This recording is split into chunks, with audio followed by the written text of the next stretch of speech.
నమస్తే, ఇది కథ కాదు జీవితం కార్యక్రమానికి స్వాగతం.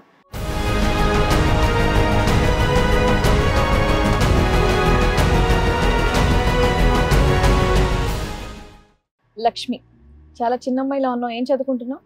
నాకు పెళ్ళి అయిపోయింది మ్యామ్. పెళ్ళి అయిపోయిందా? Okay okay. మరి ఇక్కడి వరకు ఏ సమస్యతో వచ్చావమ్మా నువ్వు? మా పేరెంట్స్ మీద కంప్లైంట్ చేయడానికి నేను ఇక్కడ వరకు వచ్చాను. పెళ్ళి అయితే భర్త మీద కంప్లైంట్ ఇవ్వాలి కానీ పేరెంట్స్ మీద ఏంటమ్మా? బట్ మా మమ్మీ వాళ్ళ అంటే మా మమ్మీకి తమ్ముడు ఉన్నాడు, అతనికి ఇచ్చి పెళ్లి చేయాలని వాళ్ళు అనుకున్నారు. అంటే ఎదురు కట్నం వస్తుంది,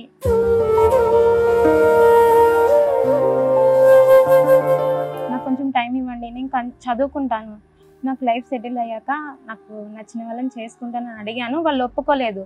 నన్ను కన్విన్స్ చేయడానికి ట్రై చేశారు. ఫస్ట్ నేను యాక్సెప్ట్ చేయలేదు, బలవంతంగా నన్ను పెళ్ళికి ఒప్పించారు. మాకు ఫస్ట్ నైట్ రోజు చెప్పాను, నేను కూర్చుని మాట్లాడదాము, బాగా చదువుకుంటానికి నాకు కొన్ని కోరికలు ఆశలు ఉన్నాయి, ఒక్కసారి నేను చెప్పేది వినవమ్మా అని చెప్పేసి అడిగితే, లేదు వచ్చి నా పక్కలో పడుకోవాలి ఫస్ట్ నువ్వు, ఆ తర్వాత ఏమైనా చెప్పు, నేను ఏమైనా వింటాను.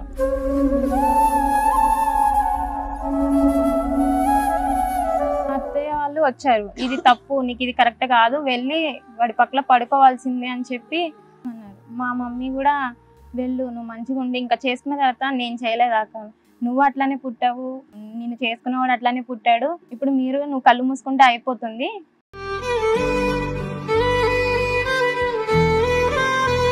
ఎందుకు నువ్వు ఎవరినన్నా చూసావమ్మా అలా ఇబ్బంది పడే వాళ్ళని? ఫ్రెండ్స్, నా ఫ్రెండ్ సర్కిల్లోనే నేను చూశాను మ్యామ్.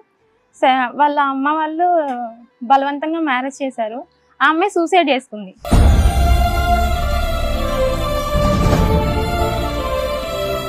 ఆ చిన్న బ్రెయిన్ కి ఇప్పుడే పెళ్లి చేసుకోవడం అనేది ఒక భయం. సొంత వాళ్ళు అయినా కూడా చదువుకుందాం అనే ఒక ఆలోచన ఉంది. ఇది నిన్ను పట్టించుకునే నీ మనసు గురించి ఆలోచించే వాళ్ళు ఎవడో లేడే.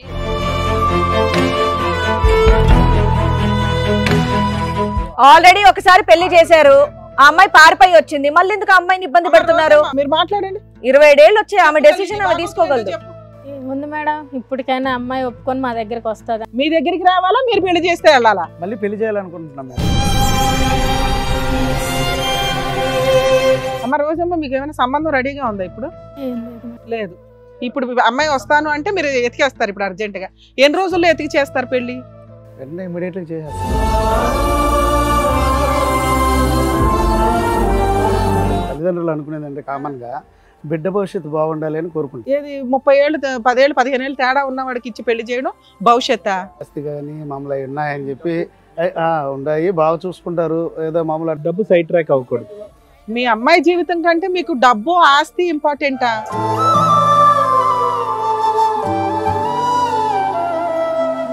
ప్రతి ఒక్కరు ఇష్టం ఉండి చేసుకోవటం. ఒక్కతే కూతురు కదండి. అయ్యా అలా అనకండి. ఒక్కళ్ళ గురించి మీకెందుకు? మీ జీవితానికి ఉన్నదే ఒక కూతురు, ఆ పిల్ల హ్యాపీగా ఉండడం మీకు అవసరం లేదా? మేము ఎన్ని రకాలుగా అమ్మాయిని అడిగామో తెలుసా? ఇప్పుడు ఏ రకంగా చూసినా నాకు అమ్మాయి పర్ఫెక్ట్ గానే అనిపించింది. ఆ పిల్లని అమ్మకానికి పెడతారా మీరు? రిలేషన్ దగ్గర సంబంధం కాబట్టి అయితే అమ్మకానికి పెడతారా? ఎవరన్నా 10 లక్షలు ఇస్తామంటే మీ అమ్మాయిని అమ్మేస్తారా? మీరు చేసిన పని అది. దానికి ఒక సిస్టమ్ పెట్టారు, పెళ్లి అనే సిస్టమ్ ని. మీరు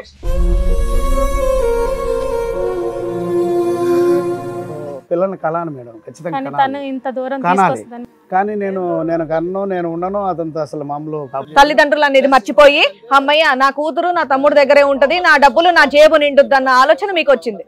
20 ఏళ్ల పిల్లని తీసుకెళ్లి ఫస్ట్ నైట్ లోకి పంపిస్తే ఈ పిల్ల ఎంత నరకం అనిపిస్తుందని నీకు తెలుసా? ఆ ఫీలింగే లేని పిల్ల, అది ఎంత పెద్ద పనిష్మెంట్ నీకు అర్థమవుతుందా?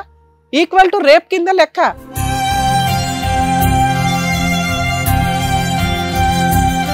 మళ్ళీ పైగా లోపల నుంచి బయట నుంచి తోస్తారు ఆ పిల్ల పారిపోయి వస్తే. నీ తమ్ముడు జీవితం నాశనం చేసావు ఒక రకంగా, ఈ పిల్లని అంటగట్టి. మెయిన్ నీ కూతురు జీవితం నాశనం చేసావు. మీరు ఒక స్త్రీ కదా, ఆ పిల్ల ఫీలింగ్స్ ఏంటి? 20 ఏళ్ళప్పుడు పిల్ల ఆలోచన ఎలా ఉంటుంది, 25 అప్పుడు ఎలా ఉంటుంది అని ఏం తెలియవా మీకు?